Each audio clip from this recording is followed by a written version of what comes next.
Meu nome é Isabela Mendonça, sou advogada interna aqui na EIT, sou especializada em Direito Digital e Compliance pelo Instituto Damásio, da Faculdade BMEC São Paulo, com foco em proteção de dados pessoais e segurança da informação.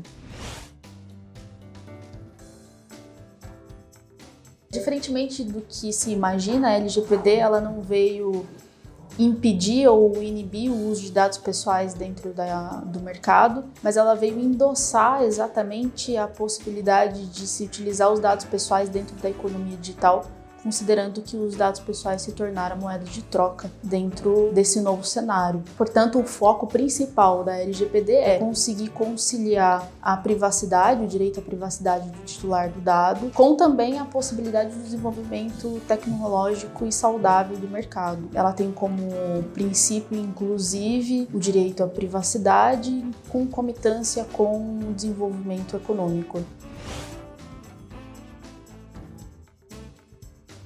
A LGPD ela considera dado pessoal toda e qualquer informação que torne uma pessoa identificada ou identificável. Então eu posso citar como nome, apelido, e-mail, RG, CPF, endereço, o endereço de IP ou o equipamento que o usuário utiliza para acessar aquela plataforma.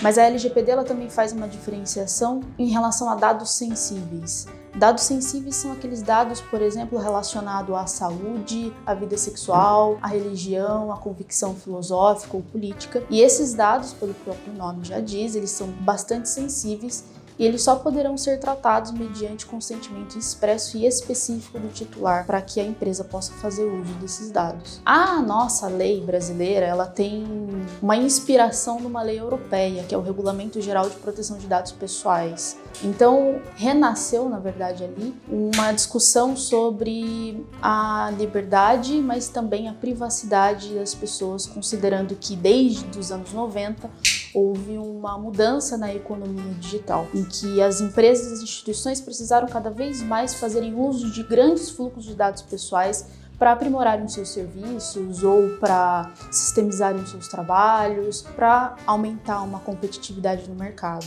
que é a GDPR, e obrigou, fazendo um efeito dominó, com que todo o resto do mundo também começasse a correr na busca da proteção de dados pessoais, até por uma questão de barreira econômica que poderia acontecer caso o Brasil não se posicionasse em relação a esse tema. Então a LGPD ela é a consequência lógica de um regulamento internacional. Então hoje nós precisamos de uma lei de proteção de dados pessoais, não apenas para a proteção dos indivíduos e dos titulares, mas também para viabilizar os negócios ao redor do mundo. As empresas, as instituições públicas ou privadas dentro do meio corporativo, com o advento da LGPD, elas precisam ter algumas obrigações essenciais, como, por exemplo, o consentimento do titular. Hoje em dia, não se pode mais fazer a coleta e o tratamento de dados pessoais sem que haja um consentimento expresso e específico do titular. A sua segunda obrigação é definir, delimitar as finalidades do tratamento de dados pessoais. Portanto, ele precisa informar o titular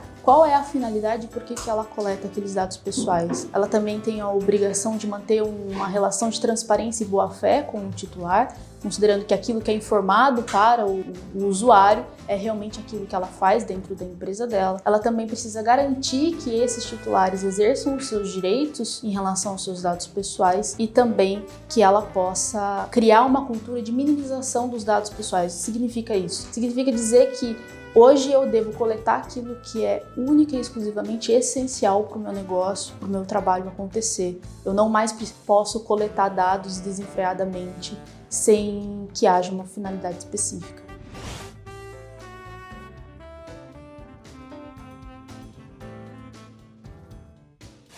É importante frisar que as empresas elas podem ser responsabilizadas e devem ser responsabilizadas em caso de vazamento de dados pessoais, mas também em caso de deficiência de tratamento de dados pessoais. Hoje, se eu tenho uma base de dados pessoais deficiente, por exemplo, uma base duplicada em que eu excluo um dado pessoal de uma base, mas ele não é excluído de uma outra, e eventualmente eu faço uso indevido desse dado pessoal que deveria estar excluído, a LGPD prevê sim sanções que vão desde simples advertência até a mais pesada e a mais preocupante para as instituições, que é a multa de 2% sobre o faturamento anual daquela empresa, limitado a R$ 50 milhões por infração.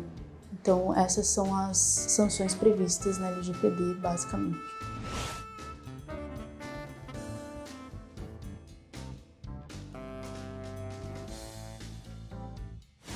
O consumidor, se a gente falar em dado pessoal, ele basicamente é o protagonista nesse assunto. Mas também a gente fala de dados pessoais em relação aos empregados, a terceiros e parceiros. O consumidor, ele não está mais só abarcado pelo Código de Defesa do Consumidor, o Código Civil, o Marco Civil da Internet, mas também agora pela LGPD. Os direitos que a legislação traz são basicamente o direito ao acesso, o titular ter acesso àquilo que está sendo tratado a meu respeito. Ele também tem que ter direito à retificação desses dados pessoais, então ele pode acessar e retificar aquilo que eventualmente está errado. Ele também tem direito à anonimização, ao bloqueio ou até à eliminação desses dados pessoais. Aqui vale uma observação, que a LGPD ela prevê algumas possibilidades de manutenção dos dados pessoais, como por exemplo para cumprimento de obrigação legal.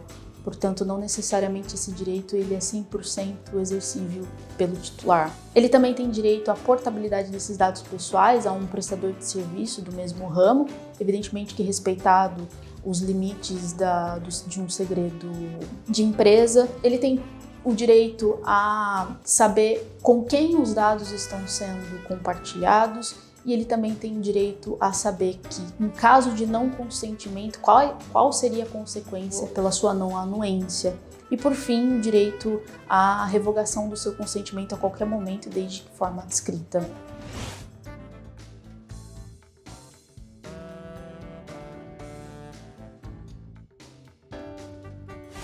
Chama-se programa de conformidade à LGPD porque programa é sempre um ciclo, ele nunca acaba, ele é infinito. Então, a LGPD ela vai estar sempre em mudança, sempre acompanhando as tecnologias, portanto, a gente acaba nomeando como um programa e não como um processo de implementação da LGPD. Alguns passos básicos precisam ser tomados pela instituição, como o primeiro passo é definir qual é a realidade da própria instituição atual, qual é a minha base de dados, o que eu coleto e onde estão os meus dados pessoais. Isso a gente chama de inventário. E quando você começa a fazer o levantamento daquilo que você tem e daquilo que você precisa. O segundo passo, portanto, você vai fazer a classificação desses dados pessoais coletados e também vai fazer uma limpeza da sua base de dados. Aquilo que você coleta hoje, de fato é aquilo que você precisa coletar? E começar a diminuir um pouco aqueles dados que não são tão necessários, até para diminuir o risco e a mitigação de risco da empresa. Em um terceiro momento, você vai atualizar todos os documentos da empresa, desde contratos de trabalho, contratos com parceiros, com prestadores de serviço. Você vai começar a fazer a atualização de políticas de privacidade, se você tiver um site, de uma política de segurança da informação dentro da instituição, de um manual de conduta dos trabalhadores, dos colaboradores, toda a documentação, até contratos, principalmente com os consumidores finais da sua cadeia empresarial. Depois que você faz todos esses passos, você atualiza todos os documentos, é evidente que você precisa mudar a cultura da sua instituição. Não basta simplesmente estar escrito. Então você vai ter que implementar programas de conscientização e treinamento do pessoal, de modo que as pessoas, os seus colaboradores, os seus parceiros consigam ter a mesma responsabilidade, o mesmo comprometimento com a proteção dos dados pessoais. Em outro momento, você também vai começar a pensar na segurança da sua empresa, desde a coleta até o descarte dos dados pessoais. É preciso investir em novas tecnologias, eu preciso contratar novas ferramentas, eu preciso contratar uma mão de obra especializada para esse tipo de trabalho. Então, é necessário que a empresa pense em todo o fluxo da vida útil do dado pessoal dentro da corporação e sempre pensar pela minimização desses dados. Nunca encher a base de dados com aquilo que é completamente desnecessário, porque isso aumenta o risco e aí, eventualmente, um caso de incidente gerar uma responsabilidade muito exacerbada, como uma multa, por exemplo.